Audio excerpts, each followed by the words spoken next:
If you're concerned about the rise of fascism in the United States or around the globe, there's a very important quote that I want you to hear and learn if you've never heard it before.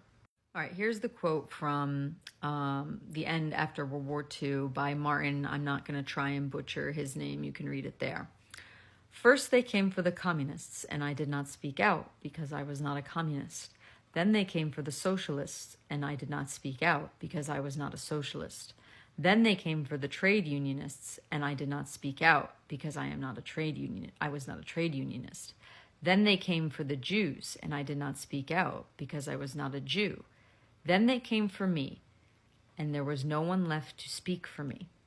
Now, why do I bring this quote up, and why do I think it's important for you to learn? The entire quote is very important to understand that fascism ultimately feeds off of a certain group of people until they get rid of them, and then they continue to feed on groups of people until they get to you, right?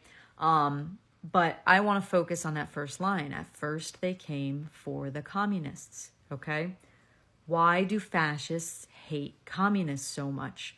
Because communism is the exact opposite of fascism, okay? For those who are not aware, communism is the belief or working towards the goal of a world that is classless, stateless, and moneyless, where all people are free from exploitation from others and nobody on the planet is seen as a lesser than. There is no lesser than group of people. Every person has a right to being alive, and every person is valuable because we are all people. We are all part of the human race, okay?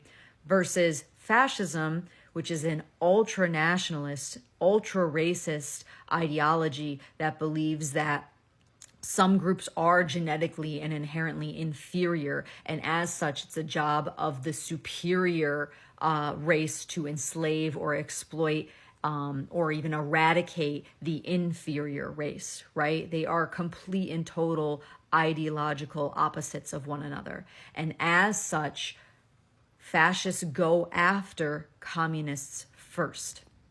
And for some context, in case you are new here, I am openly a communist, okay?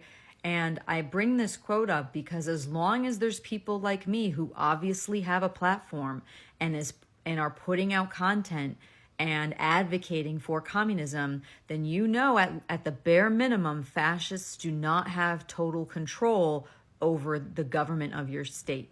Right? The day that you start seeing communist voices and socialist voices disappearing is the day that you know that your country is a true one-party fascist state.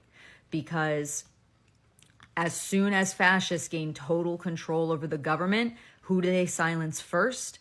They silence the communists. So it is very important, or at least I advise, that you follow or pay attention to communist and socialist voices and content creators over the internet and listen to what they have to say, because every communist, socialist, anarchist, everybody on the left are very anti-fascist, and we directly oppose fascism and will fight fascism and will fight for your right to live free on this planet.